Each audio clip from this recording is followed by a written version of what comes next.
All right, welcome to another Behind the Fang podcast. I am your host, as always, Rauth, Nitely Darkraven. And with me this week, I may be a little biased, might be a little, one-sided here.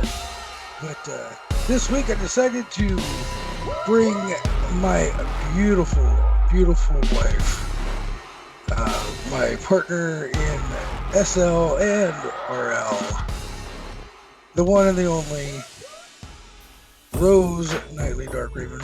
Welcome to the podcast. Thank you. You excited to be here? Because I'm excited. I'm excited. Are you excited? Yeah.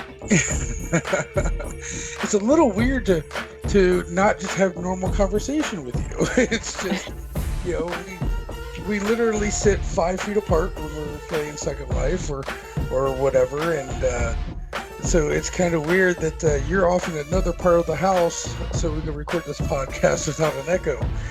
So I haven't been on a phone call with you in quite some time. It's been a while. Yes. So you know how we do things here on Behind the Fang podcast.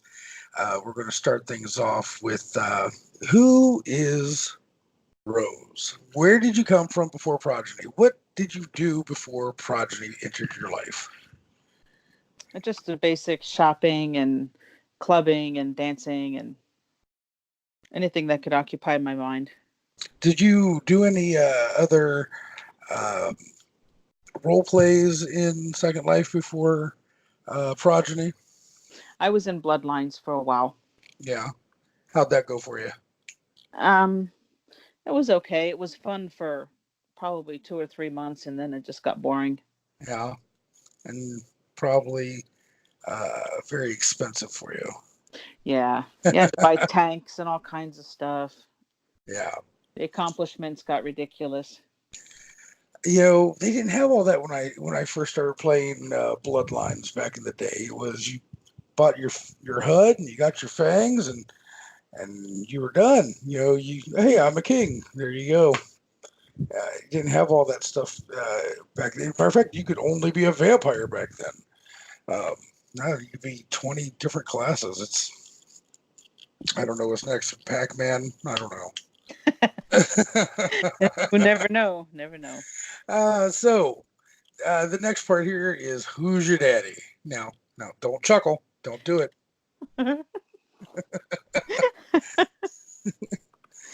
Tell us about your embrace. Tell us about the experience and everything about how you became a progeny vampire. Well, I've been friends with my original sire for a couple years. We were in Bloodlines together. She was my sire there, and she had talked me into coming into Progeny, and we were really close. We're like sisters. So she brought me around everybody to meet, and I thought it was pretty cool. I didn't have to ask permission. Mm-hmm. So I said, well, let me give this a shot. My original sire was Shay. Mm-hmm. The embrace was pretty awesome. It was something I wasn't expecting. It wasn't like a Bloodlines embrace where everybody just stands around and you get bit, or you stand around and you get scratched, whatever it is. Well, I mean, that's the only reason you came into Progeny? Because I thought there was this like handsome guy there with like a long mohawk ponytail that kind of swayed you. Well, yeah, that definitely swayed me. Definitely swayed me. But most of all, I wanted to come in and fight. I didn't want to ask permission. I just wanted to kick some butt. Right. You are like in the entire clan, you are one of the handful of people that's like, all right, let's go get our fangs wet. You're definitely ready to throw down at a moment's notice. You do not care. Which kind of leads you to this next part. So you were just out doing the normal SL thing, clubs and shopping. You were in Bloodlines. You got talked into joining Progeny because of a tall, handsome mohawk ponytail, sunglass wearing son of a gun. I think his name was what was it? It's on the tip of my tongue. What was his name? Rauth.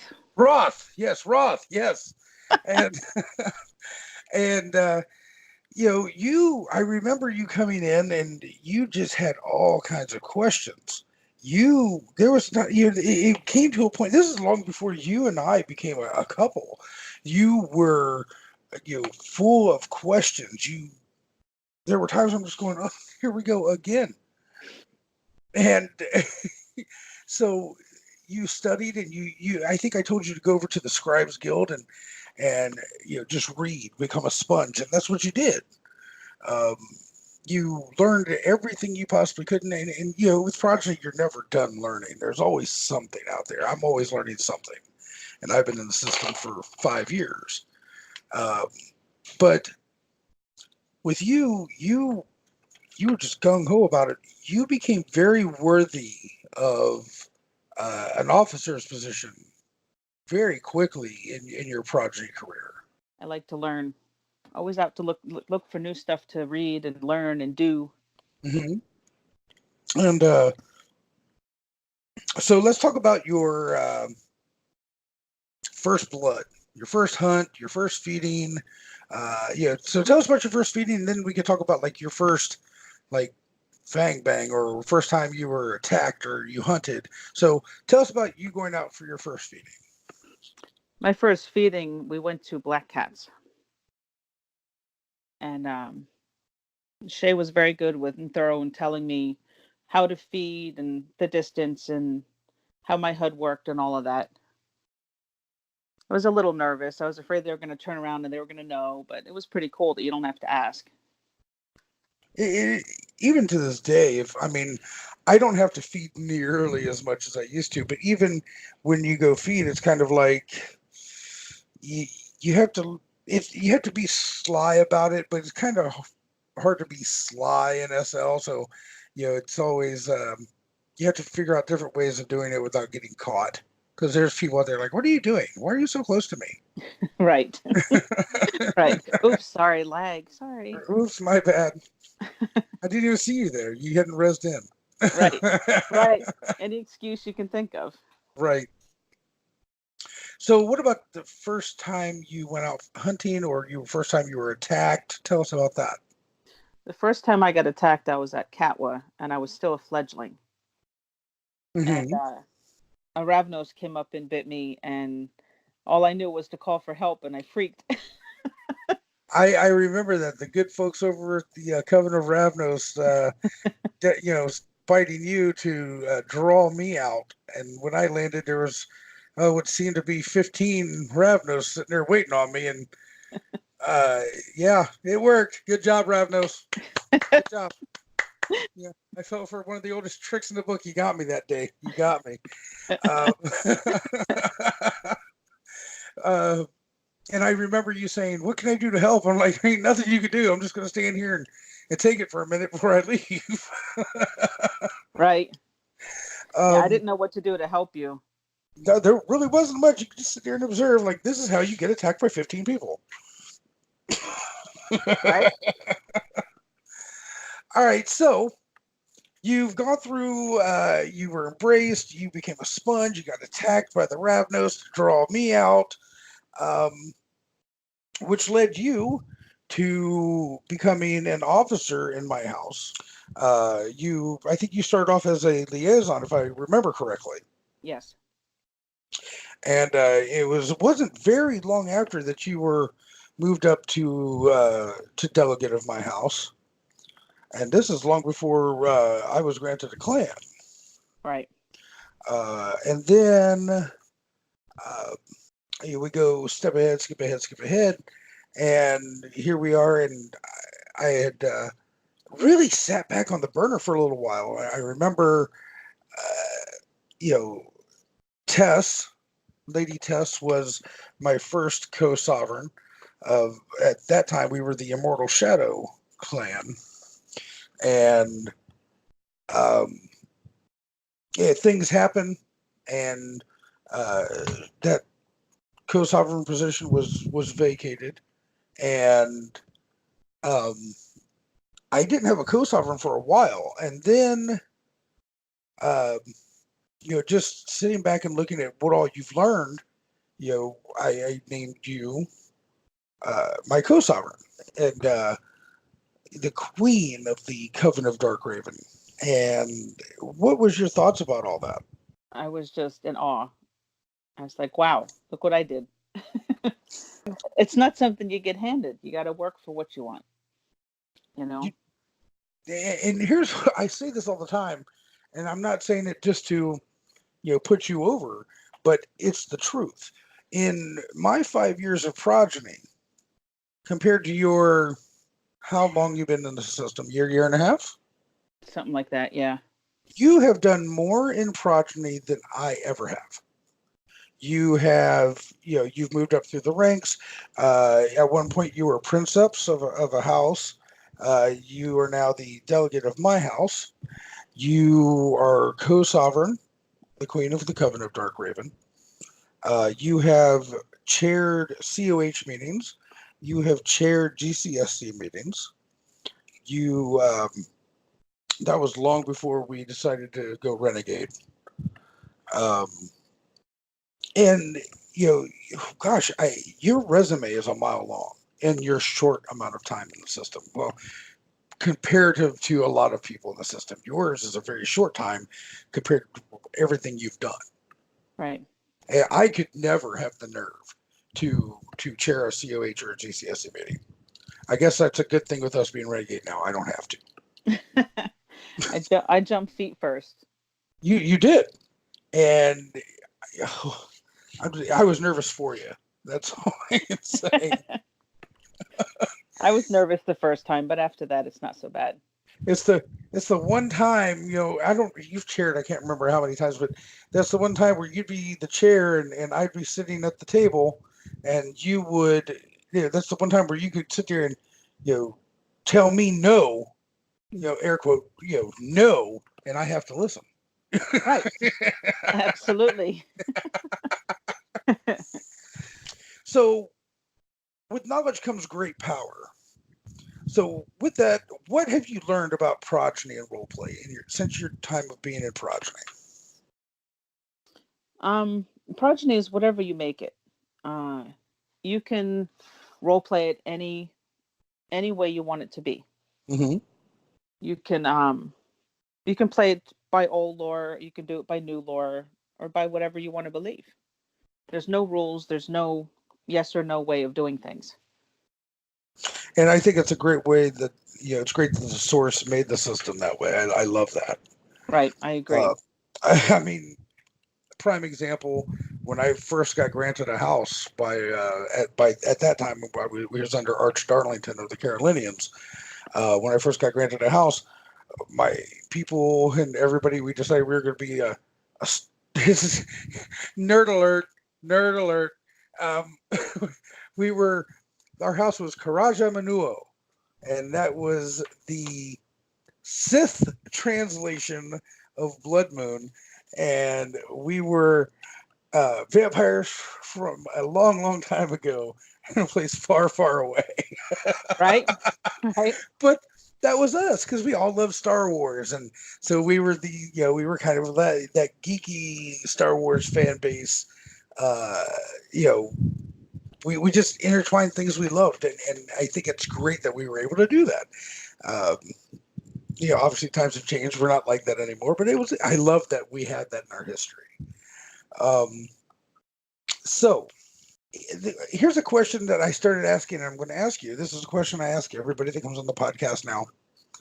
If you were in charge of the system, like you were the head person in charge, you were the person that made the decisions, you developed, you did everything. What is the one thing that you would add to the system, take away from the system, or change about the system? That's a hard question. Um, How many times have we sat around? I know you and I have talked about it. I know our people in our clan have talked about it. Oh, I wish things were done this way, or it would be really cool if they did things this way. We've talked about it, but when I put you on the spot, it's a different story. right. I hadn't even thought about it. Um, This is proof that she doesn't listen to my podcast, people. This is my wife. Just oh, throwing that out there. goodness, really? Can't really think anything I would change other than the heartstones. I don't What think would you change about I the would heartstones? I would change it so that if someone leaves the clan, that they're able to break the heartstone, that it doesn't automatically stay hooked until someone else removes it, Hmm. so that there wouldn't be any more problems with the people, hunting them down with the heartstones, because that's just not right. Right. No, I get you. It's not right. Um, but the thing is, though, I agree with you that I think there should be, even let's say over at the Prodigy land, if there was just a button on the wall that said, unbind from Hearthstone, you could just click it, and you could, whatever Hearthstones you could click, you can break that bond. I agree. I think it'd be a great idea. Because I know of many people, including myself, that have been accused of hunting people down with the Hearthstone, and that's, I think, for some, it's true. Yeah, they're being hunted by the Hearthstone. By others, I think it's a crutch for them to fall back on. Oh, they're being hunted. It must be from the Hearthstone. No, I just think that more people, more often than not, get accused of it. So I think that's a great way to end it. Just get rid of it. Boom, done. Right, just to break the bond. I agree. Yeah, because just because you're being hunted doesn't mean that anyone has a device to do so. It just means that someone knows your patterns. Right. You know. Uh, so to end this, uh, do you have any advice that you want to give to the younger vampires that may be listening, or the people who aren't even in the system but happen to may listen to the podcast? They may come across it on YouTube and say, "Hey, this sounds pretty cool." What advice would you give for these people? Um, for the new fledglings, I would tell them to learn, read, read, read, get every piece of knowledge you can get. That's the key to learning progeny, is to learning all of the note cards, all of the rules. That's the key. And I guess the last thing I can ask you here is, what are your goals? Where do you see yourself? I don't know, 2 years from now, or even I don't know. Let's not even put a timeline on. What's your ultimate goal? What do you want to achieve in progeny? Um, well, I had thought of this at one point, and at the time I was just a princeps. I'm like, maybe a queen would be cool. But now that I'm here, it's like, now where do I want to go? Mm-hmm. Well, I would probably be happy as a blood region or an arch, but I don't want to go any further than that. The same as me. I couldn't see myself being any higher than an arch. Yeah, Right. I see what the diabolics go through, and oh man, my hat's off to you. Each and Right. every one of them. Any diabolic from the past or even the present. Trust me, much respect from the Dark Ravens, I assure you. Well, that's going to be it for us today. Queen Rose Nightly Darkraven, thank you so much for being on the podcast. We really appreciate you sharing your story with us. You're welcome. Thanks for having me. No problem. And so that right there, folks, is going to wrap up this week's edition of the Behind the Fang podcast. Next week, I can't fall back on my wife to interview, so we're going to have to find someone else. So if you have any suggestions that you would like to hear from here on the Behind the Fang podcast, by all means, hit me up in SL, or you can hit me up on Discord. In SL, my username is Rauth Nitely, RAUTHNITELY, and in Discord, just Rauth Nightly Darkraven.